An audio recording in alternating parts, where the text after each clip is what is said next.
ऐसी कृपा तो अपन के ऊपर ही होनी चाहिए ना। अपन भी तो श्री वल्लभ के जीव हैं, अपन तो श्री ठाकुर जी के जीव हैं। और ये बात तो आप यकीन मान लीजिए अपने मन में कि अगर अपन लीला से संबंधित जीव ना होते तो वल्लभ कुल की शरण में न आए होते।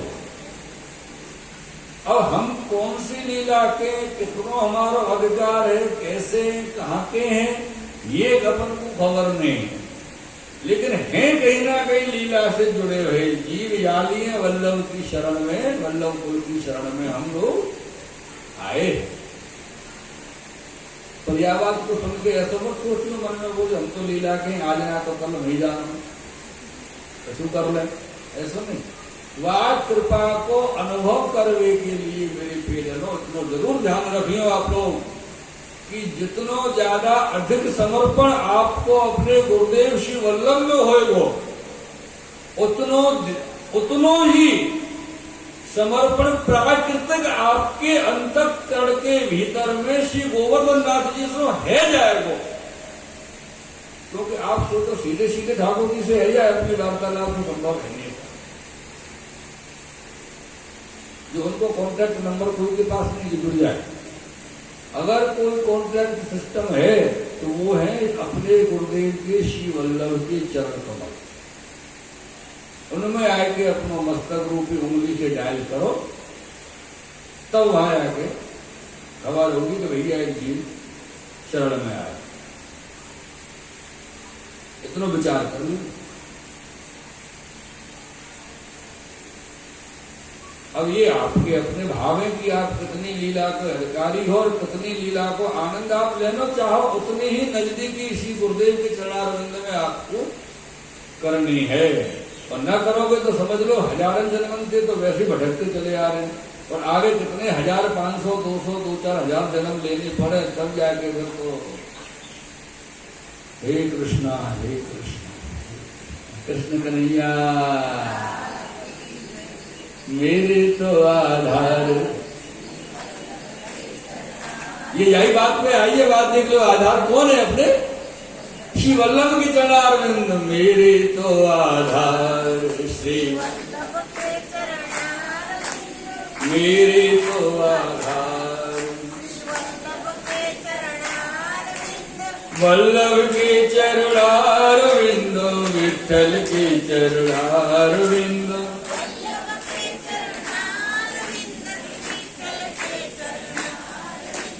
वल्लभ के चरणारविंद, श्री विठ्ठल के चरणारविंद।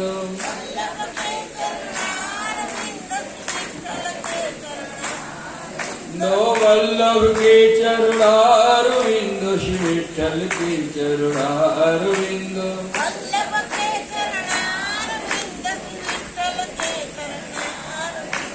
मेरे तो आधार श्री वल्लभ के चरणारविंद। जय हो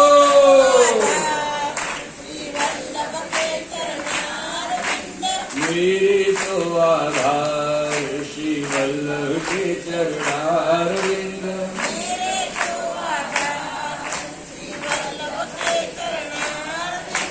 मेरे तो आधार श्री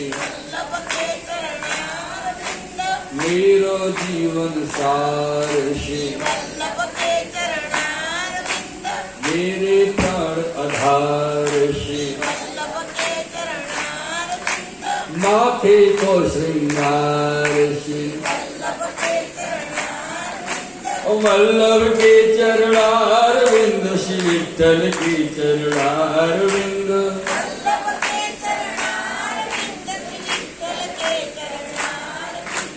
वल्लभ के चरणारविंद, श्री विठ्ठल के चरणारविंद।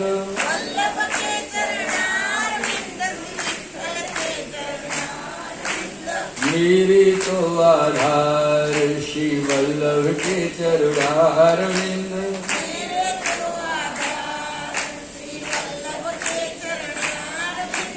मेरे तो आधार श्री विठ्ठल के चरणारविंद। जय हो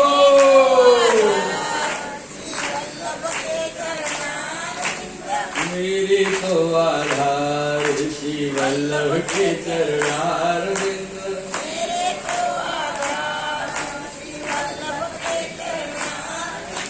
मेरे गले को हार श्री वल्लभ के चरणार विंद, मेरे गले को हार श्री वल्लभ के चरणार विंद, वल्लभ के चरणार विंद, श्री विट्ठल के चरणार विंद, वल्लभ के चरणार विंद, विट्ठल के चरणार विंद, वल्लभ के चरणार विंद, श्री विट्ठल के चरणार विंद। वल्लभ के चरणार विंद, विट्ठल के चरणार विंद, मेरे तो आधार जय हो, मेरे तो आधार, श्री वल्लभ के चरणार विंद, मेरे तो आधार, श्री वल्लभ के चरणार विंद, माथे को श्रृंगार, श्री वल्लभ के चरणार विंद, मेरे तो आधार। श्री वल्लभ के चरणार विंद, जय जय श्री राधे श्री वल्लभाधीश की, श्री गोसाई जी परम दयाल की, श्याम सुंदर श्यामने महारानी की जय हो। देखो साहब, हमको तो एक बात बड़ी बढ़िया लगी, और या आपने प्रमाण दे दियो कि हाँ आप सब लीला की ही हो, या मैं संदेह मत करियो कि अरे हम कहाँ हैं, हम तो साधारण जीव हैं, ऐसे विचार मत करियो। जितने यहाँ पर जीव विराजमान हैं, जो नंद भवन हवेली में या समय भीतर है, बाहर की गारंटी नहीं, हाँ, जो नंद भवन हवेली में या समय भीतर है, निकुंज नायक श्री लाडले लाल जी के जो सम्मुख में है, उनकी बातों को जो सुन रहे हैं, वो सब लीला के जीव हैं। ज्या प्रकार से गोपी जगन ने ठाकुर जी के विरह में रास पंचाध्यायी में गोपी गीत गायो, कितनी बेचारी विरह में तप रही थी गोपी, कैसो विरह ठाकुर जी के लिए तड़प रही, और ऐसी स्थिति में गोपी जगन ने जो गोपी गीत गायो, वो एक लय, एक ताल, एक स्वर में गायो, रोते भये भी उनको स्वर ताल नहीं बिगड़े। आज कितनी सुंदर आपने ताल को संग दियो, याली है आप तो ठाकुर जी की लीला के लिए। तो अपने यहाँ तो छोटी छोटी चीज लेगी, छोटी छोटी बातों को ध्यान में रखे हुए हो कि ताली बजाना ऐसा नहीं कि अपन थोड़ी ऐसी कर रहे, नहीं, वहां को क्रम में लेके चलना, ये उनकी कृपा का विषय, बजा तो सभी ले, क्रम में लेके चलना। बड़ी सुंदर आज आपने ताल को संग दियो। श्री वल्लभ श्री विट्ठल श्री प्रभु चरण के चरणार विंद की जो नाम स्मरण भयो बाने, और संग कब बने भैया पता है आपको? जब हृदय में उन चरणार विंद को आनंद विराज रहे हो, उनकी बातन को, उनकी चर्चा को, उनके गुणगान को आनंद जब विराज रहे हो है, तब ये ताल एक संग निकल के आ,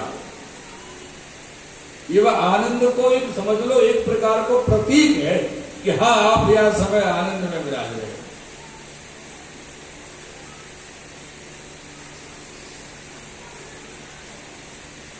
एक दिन राजभोग के पश्चात में श्री गोविंद दास जी और श्री ठाकुर जी और सखा बाल श्याम घाट पर खेल रहे।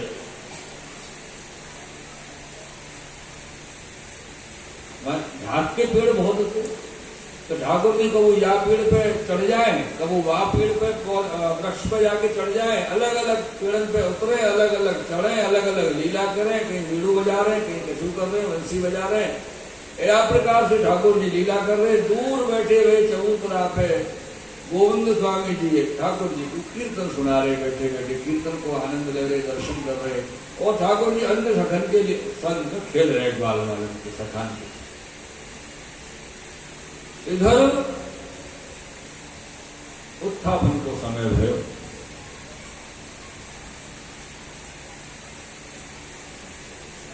श्री गोसाई जी अपरस करके उत्थापन करने के लिए मंदिर की ओर पधारे। गदा जी की ओर चलवे लगे। ठाकुर जी ने कही गोविंदास को, बोले गोविंदास मैं तो चलो, गोसाई जी पधार रहे मंदिर में उत्थापन के लिए, वो को ना देखेंगे तो कहा देंगे। और कोई सो कहेंगे कि ना कहेंगे, मुंह से जरूर कहेंगे कांगे यानी मैं मंदिर पधार रहा हूं और तुम सब आओ। और जल्दी जल्दी के कारण ठाकुर जी पेड़ वैसे कूद पड़े, और जैसे ही कूदे तो आपको जो वस्त्र है का वो पेड़ के कोई टूटी हुई लकड़ी डंडी थी सूखी बाह में अटक गए और फट गए, और बाकी चीर को टुकड़ा बाह में लगे रहे वो पेड़ में। और ठाकुर जी तो दौड़े भागे आए सीधे मंदिर में आए विराजे। जब विराजे से गोसाई जी महाराज उत्थापन करने को जब पधारे, श्री गोविंद श्रीनाथ जी ने गोविंद दास जी से कही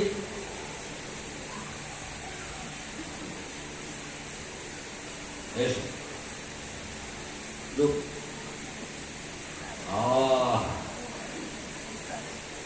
चुप रहिए।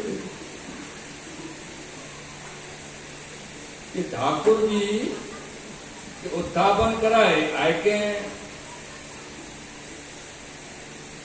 गड़ुआ भरियो। गड़ुआ जाने ना लूटा से गड़ुआ के, और ठाकुर जी को सेवा पहुंचे श्री गोसाई जी। तो अचानक गोसाई जी की दृष्टि ठाकुर जी के वस्त्र पे गई, देखे तो वस्त्र फटो भयो।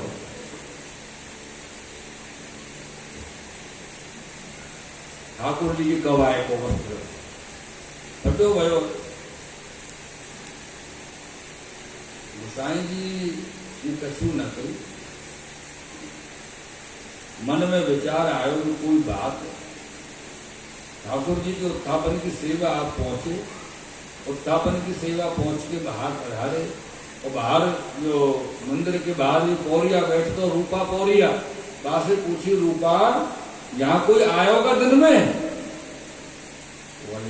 रूपानाथ यहाँ तो कोई नहीं आया। कहा भाई? बोले ना ऐसे ही। और गोसाई जी के मन में और संदेह भयो, कोई तो बात है, हमसे काया तो अपराध है गया, वो ठाकुर जी के वस्त्र फटे हुए। तो ठाकुर जी नीचे पधारे तो ऊपर जो सेवक है ठाकुर जी के, मुखिया जी भितरिया जी सबसे कहा है अपने आप शाम की सहन तक की सेवा पहुंची हो, मैं सेवा में अब नहीं पधारूंगा, मेरी प्रतीक्षा मत करें। ऐसे आप आज्ञा करके नीचे आके सीधे अपनी बैठक जी में विराजे। तो बैठक जी में विराजे तो बाकी जो वैष्णव थे वो सब आए।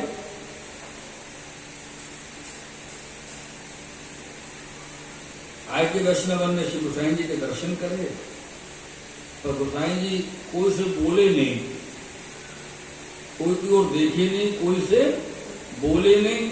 इतने में ही कहा भयो कि गोविंद दास हो आएंगे।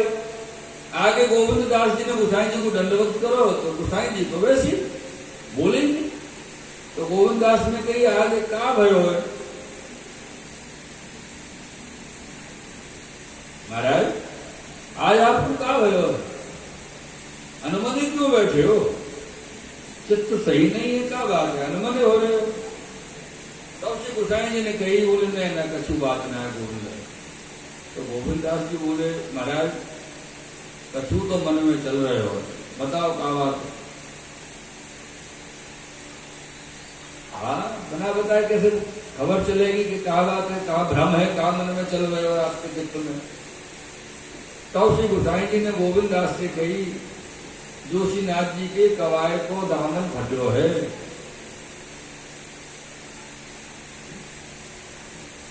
जो ना जानिए कौन अपराध करो है हमसे। ऐसे बहुत मन दुखी हो रहे हो गोसाई जी को।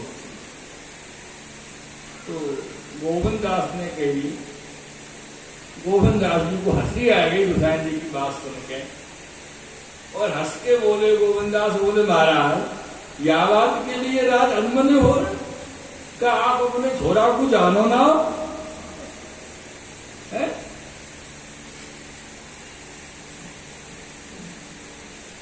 कि आप अपने लड़का को स्वभाव बनाया जानो, कैसे स्वभाव है बाबू? किसान जी बोले क्यों, क्या है? तुम्हारो लड़का ढाक के ऊपर बैठे हो तो आपको लाला लड़का ढाक के ऊपर बैठे हो तो आप उत्थापन के लिए पधारे, कूद के दौड़ो तो दामन फट गए औरत के। वो दामन की चीर व ढाक के पेड़ में लगी रही है, चलो दिखाऊं। गोसाई जी तो एकदम चकित हो गए और ये गोविंद दास जी को हाथ पकड़े और सीधे पूछड़ी की ओर शाम ढाक पे आके देखे तो वो ढाक के पेड़ पे वो ठाकुर जी के वस्त्र की चीर लटकी हुई। वह चीर को लेके आए गोसाई जी उतार के और आए के सीधे मंदिर में पधारे। प्रस करते भाई आए, अक्षरा कुंड में स्नान करते भाई सीधे पधारे और आय के मंदिर में वो तीर व ठाकुर जी के दामन के पास वस्त्र के पास जैसी लगाई वैसी वो जुड़ गई।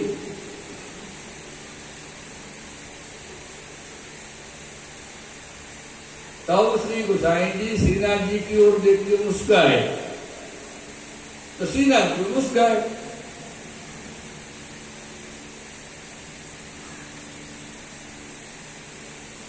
तब पीछे से गोसाई जी सेनार्थी करके सेवा से पहुंच के आप जब नीचे पधारे और अपनी बैठक में जब आप विराजे तब सब वैष्णव से गोसाई जी के पास आए बैठे और गोसाई जी के पास गोविंद दास आए के दंडवत करके बैठे।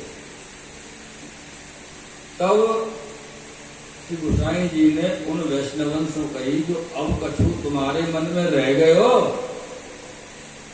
अब ये जो शब्द गोसाई जी को है या शब्द के पीछे कोई लीला कभी और ही निकल के आ रही है। वाके लिए श्रीनाथ जी ने गोसाई जी ने मिलके लीला करी हो, ऐसो लग रहे हो। क्योंकि कछु वैष्णवन ने गोसाई जी से गोविंद दास की शिकायत पहुंचाई कि ऐसो करे ठाकुर जी के संग में, ऐसो खेले, ऐसे करे। तो या को ये प्रमाण साबित करने के लिए ये लीला हुई। तब गोसाई जी ने कही कि अब कछु रहो मन में। सब वैष्णव चुप करे रहे, क्या कहें बेचारे, कोई जवाब ही नहीं है तो कोई के पास। पर गोसाई जी के मन में विचार आयो कि अचानक से उत्थापन को जब समय हो, अचानक से मंदिर खोलो जाए तो ठाकुर जी को श्रम पड़े, याली ये सब कहा करना चाहिए। तो वाद इनसे श्री गोसाई जी ने सब सेवकन को भीतरियन को आज्ञा दी कि जब उत्थापन को समय हो तो ठाकुर जी को 3 बार शंखनाद करना और 3 बार शंखनाद करके एक पल 2-4 पल को समय लेना बीच में। ऐसा नहीं शंखनाद की और द्वार खोल दिए, ऐसा नहीं, रुको। अरे ठाकुर जी कहीं खेल रहे होंगे, शंखनाद की ध्वनि श्रवण करेंगे तो वहां से आगे को तो समय चाहिए 1-2-4 पल को ठाकुर जी। ऐसी आज्ञा दी। एक क्षण रह के मंदिर के किवाड़ खोल दे। ये बात सुन के गोसाई जी की आज्ञा आदेश सुन के गोविंद दास जी बहुत ही प्रसन्न हुए कि वाह ये अच्छी बात हुई है।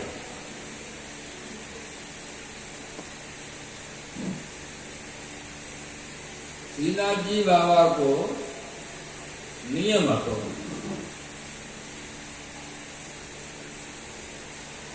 गोविंद दास जी के ऊपर बैठ के खेलना, गोविंद दास जी को घोड़ा बना लेना और पीठ पे बैठ जाना। अब ज्यादा कछु बात अपन नहीं कहें, इतनी सी बात कहें, आप विचार तो करो कि गोविंद स्वामी पर कैसी कृपा श्री ठाकुर जी सीधी बाबा गोवर्धन नाथ जी की हती कि नित्य उनको घोड़ा बनाए के उनकी पीठ पे बैठ के खेलते। मेरे प्रियजनों, अब एक दिन राजभोग पाछे ठाकुर जी बाहर पधारे और गोविंद स्वामी जी की पीठ पे बैठ के पूछड़ी की तरफ पधार रहे खेलने के लिए। और ठाकुर जी तो विराजे ऊपर गोविंद स्वामी जी के और गोविंद स्वामी जी चले जा रहे अपने पीठ पे ठाकुर जी को बधराए के। अब रास्ते में चलते चलते गोविंद स्वामी जी को लघु शंका आई। और लघु शंका तो ये तो शंका है, शंका को कोई ऐसा तो है ना कि यह समय नहीं आनी चाहिए, जब आवे तब आवे। तो शंका है, लघु शंका हो चाहे दीर्घ शंका हो। अब इन मन में विचार किया कि अब आई तो आई, कोई बात नहीं, चलते जाए लघु शंका करते जाए। ठाकुर जी पीठ पर विराजे हुए, चलते जाए लघु शंका करते जाए। एक वैष्णव ने इनको देख लिया, बोले ये गोविंदास क्या कर रहे, चलते जा रहे, लघु शंका करते जा रहे, सरोने जा रहे। बोले गोविंदास क्या कर रहे हो? तो गोविंद स्वामी कुछ बोले नहीं, चुपचाप चले गए। और कछु हुआ वैष्णव को दिखाई पड़ो नहीं, गोविंदास जी के लघु शंका करते हुए चलते हुए। तब वह वैष्णव ने आके गोसाई जी की बैठक में आके गोसाई जी से कही, बोले महाराज गोविंदास तो निहोरे निहोरे जाते थे और लंगी तरफ जाते थे, बैठ के नहीं कर रहे थे, बैठे करना चाहिए। इतने में गोविंद स्वामी गोविंदास जी आए गोसाई जी के पास में। तो गोसाई जी ने उनसे कही, क्यों गोविंदास आज ऐसा क्यों कर रहे हो? तुम ढाड़े ढाड़े क्यों लंबी कर रहे चलते चलते? तो गोसाई जी से गोविंद स्वामी ने कही, जो गोविंदास वैष्णव ऐसे कह रहे हो, तुम क्यों कर रहे? तो बोले कृपानाथ ये जो कह रहे हो सही है, क्योंकि आपको औरतों का जो सूझी ना है, सूझी ना मतलब दिखो ना है, औरतों को सिया दिखाई दियो नहीं, बस मैं चलते चलते लंबी कर तो दिखाई दियो। और महाराज ये बताओ कि घोड़ाओं को बैठ के लंबी करे? मैं तो घोड़ा हूं। गोसाई जी समझ गए, कछु ना बोले।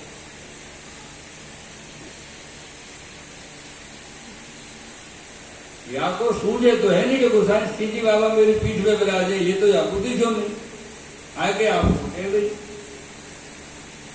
और मोको घोड़ा करके मेरी पीठ पे असवार होते हैं, ठाकुर जी सीधी बाबा असवारी करे मेरी, आपको लड़का रोज मेरी असवारी करे।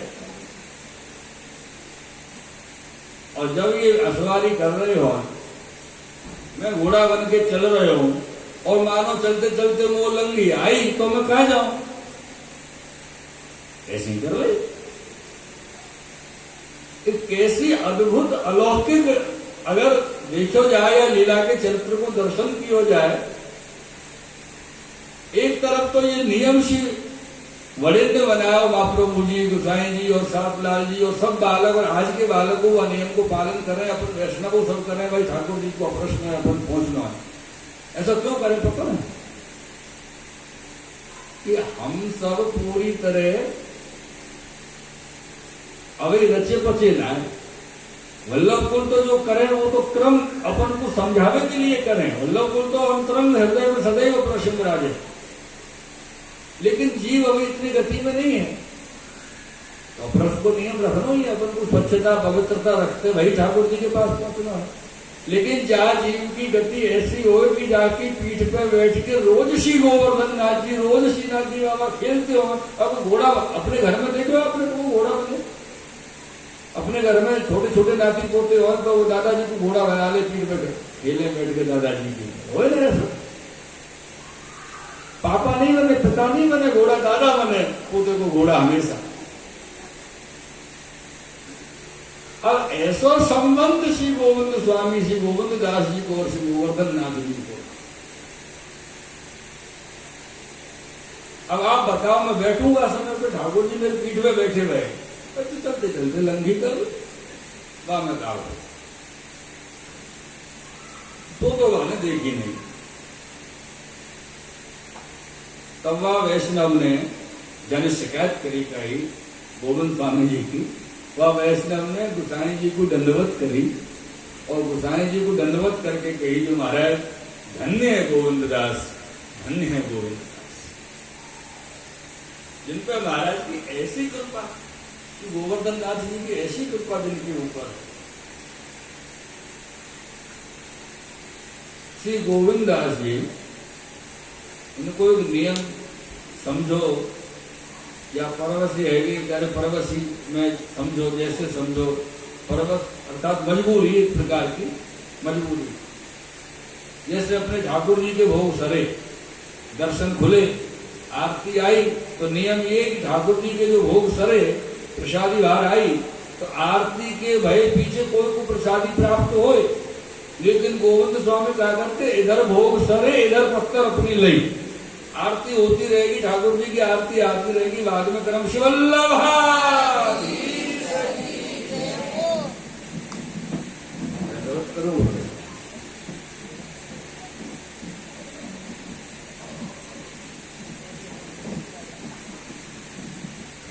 ये ठाकुर जी भोग सरे, राजभोग सरे, और ये अपनी पत्तल लेके बैठ जाते प्रसादी लेवे, और जब तक आरती होके चुकती और राजभोग की जो पूरी क्रम की सेवा होती है, और सेवा के पश्चात ठाकुर जी अनुसर में पधारते, वहां तक की सेवा होती, तब तक ये गोविंद स्वामी प्रसादी ताके तैयार रहते।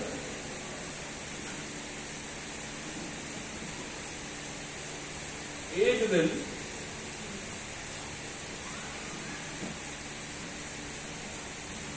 गोसाई जी से शिकायत कर रही सेवकन ने, बोले महाराज ये गोविंद स्वामी आरती तक वो रुके ना है, जैसे भोग सरे वैसे ही पत्थर लेके बैठ जाए और प्रसादी पाके सबसे पहले ले ले, आप तो सेवा में विराज। तो गोसाई जी ने कही ये तो गलत बात है, गोविंद स्वामी जी से बोले ठाकुर जी के भोग सरे, पीछे दर्शन हो, आरती हो, सेवा को क्रम पूर्ण हो जाए, तब पत्तल लेके बैठना, प्रसाद ले लो। बोले जो आज्ञा मारे। अब दूसरे दिन ऐसा किया, राजभोग सरे, ठाकुर जी दर्शन हुए, फिर आरती आई, आरती के बाद अनुसर तक की जो सेवा अनुसर की ठाकुर जी की पहुंचे के बाद में, अब ठाकुर जी तो आरोप के तैयार है, और इनको तो भोजन करना, प्रसादी लेनी ठाकुर जी की। बाद में पत्तल आई, जब भोजन प्रसादी ठाकुर जी की प्रसादी पाई, इधर ठाकुर जी बेचारे प्रतीक्षा में खड़े हुए, तो ये आए प्रसादी पाए के गोविंद दास, इतने में श्री ठाकुर जी ने गोविंद दास से कही, बोले गोविंद दास इतनी देर से कहाँ तो, मैं कब से यहाँ पे आया कि 2-3-4 बार आके गए, भीतर गए, बाहर आया तो देख देख के चले गए, मैं तू कहाँ गए? तो बोले महाराज मैं क्या करूं, तो गोसाई जी ने आज्ञा करी कि आरती पीछे सब क्रम होगा के बाद प्रसादी लेनी, तो आज पीछे ले बैठो, प्यालियां दी रहेगी, चल कोई बात नहीं। ठाकुर जी तो फिर गोविंद दास जी की पीठ पे विराजे, चल भैया अपने लीला शुरू, हिलवे की पूछने की वो निकल जाते, हिलवे के लिए ठाकुर जी।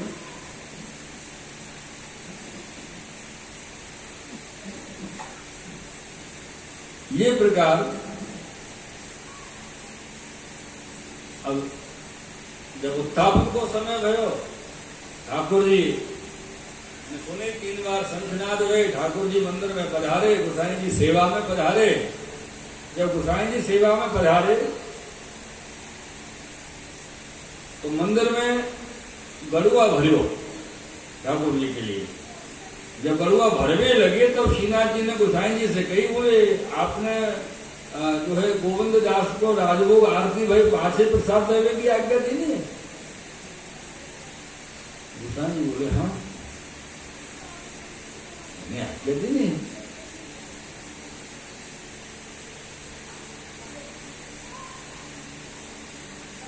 तो बोले आज वो प्रसादी लेवे में इतनो देरी वाने करी कि मैं 3 बार भीतर गयो, 3 बार बाहर आयो, बापू देख लो वो मिलो नहीं, कितनी देर से आप तो आपकी आज्ञा के कारण वो खेलवे में कितनी देरी हुई आए। गोसाई जी कछु ना बोले, उत्थापन की सेवा ठाकुर जी की पहुंचे और सीधे अपरस में नीचे पधारे दंडवती शिला के पास और वहां बुलाए गोविंद स्वामी को। गोविंद स्वामी जी ने आया कि दंडवत करी, कृपानाथ दंडवत करूं। तो बोले भैया गोविंद स्वामी तो पहले जैसे प्रसाद लिए तो वैसे लियो कर, तो हमारे या नियम के कारण ठाकुर जी को श्रम पड़े, ठाकुर जी को खेलने में देरी हो तो तू को कोई दोष नहीं लगे, बाबू कोई को नहीं मिलेगा, तू पहले लियो कर प्रसाद। कहते जब तक आरती को क्रम हो, ठाकुर जी के अनुसार की सेवा पहुंचे, तब तक तू तैयार मिले ठाकुर जी भोजन प्रसादी रहेगी।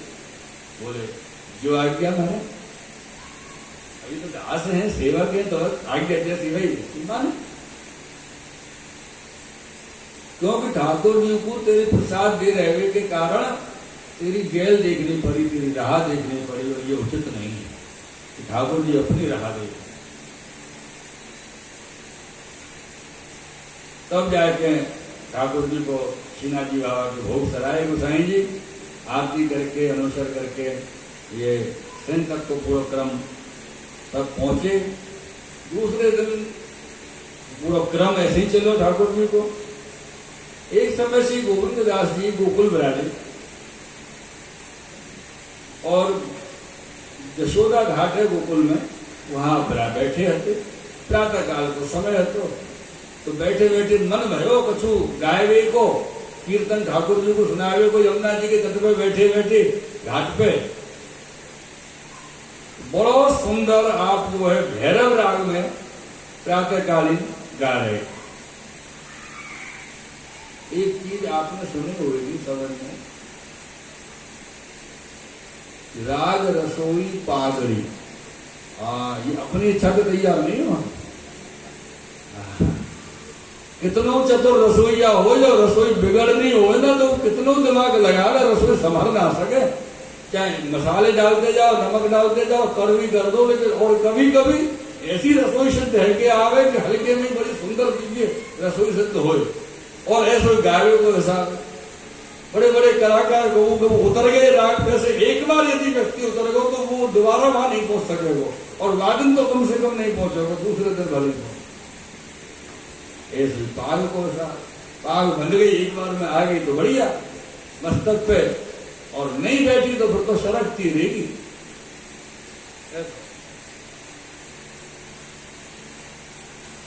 इनको वादना बड़ा सुंदर भैरव राग, बैठ गए गा रहे भैरव राग में। गोविंद स्वामी जी अचानक गा समय कोई म्लेच्छ माहे के निकल के जा रहे, और वाने इनके राग को सुनो। अब ये कहा गा रहे या से को मतलब नहीं, राग वाग समझ में आओ कि बड़ा सुंदर भैरव राग गायो। वाने की वाह कैसो भैरव अलापो, वाह कर दी वाने, सो मन उतर गयो गोविंद स्वामी जी। बोले अब या राग में अब ठाकुर जी को कैसे सुनाऊं, ये राग तो छू गए मलिच्छ ने, या कि राग की वाह कर दी तो राग छू गए उनको। तो अब पूरे जीवन पर्यंत भैरव राग में गोविंद स्वामी जी ने कोई पद नहीं गाया वादना के बाद में। ऐसा आप देखो ये हम जो लिखो है उनकी वार्ता प्रसन्न वहां प्रमाण भीतर से आवाज आ रही है, बोले हाँ भैया जो कहो जा रहा हूं सही कहो जा रहा हूं, कोई गलत नहीं है। ऐसा नहीं कि कोई प्रिंट मिसप्रिंट भयो हो, 100 अक्षर 100 सत्य है। ठाकुर जी बीच बीच में आवाज लगा हुआ है तो भवन को ये बता दें, मैं आप यकीन करियो जो बात यहाँ पुस्तक में लिखी है वहां में कोई संदेह मत करियो कभी भी।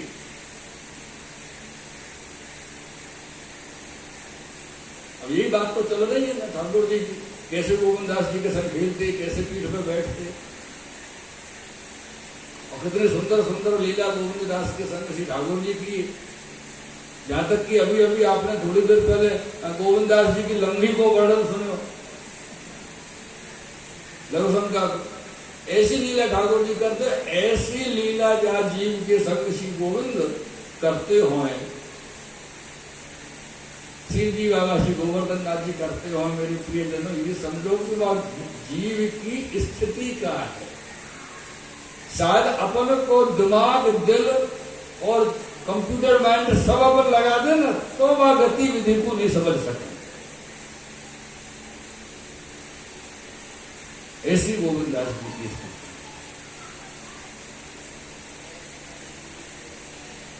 एक समय श्री गोविंददास जी यशोदा घाट पे बैठे रहते और अपने आनंद श्री यमुना जी के दर्शन को ले रहे। अच्छा, चतुर हो रहते, ऐसे बावरे नहीं है गोविंददास जी, चतुर है, समझ ही उनमें संगीत की सब चीज की। तो वह समय पर कोई बैरागी यमुना जी पे आयो, आए के अपने नित्य क्रम करके और कछु गायवे लगे। जब वो गायवे लगे तब वास्ते गोविंद स्वामी जी ने कही, बोले भैया तू मत गाओ। क्यों? वो कहूं तो तेरा सुर, कहूं तेरी ताल, कहूं तेरे अक्षर, कहूं तेरा राग, काय तू गा रहे हो हिंद, तू मत गाओ। तो वैरागी को खराब लगेगा, कोई जैसे भी गा रहा हो। अब याई लिए वो तो श्री वल्लभ प्रभु की श्री गिरिराज बाबा की प्रेरणा भाई कि भैया नहीं आवे तो गाओ, मत बोल के बता दो कौन सा पद कौन है, कहा कैसे कहिए। हाँ, अब देख रहे हो ना साधन जी, अपन नहीं आवे जबरदस्ती गाय को उल्टो सीधो करें, कोशिश करें और फिर हास्य के पात्र बने। बच के रहो ना, जो काम नहीं आवे वहां गाय को आगे बढ़ो।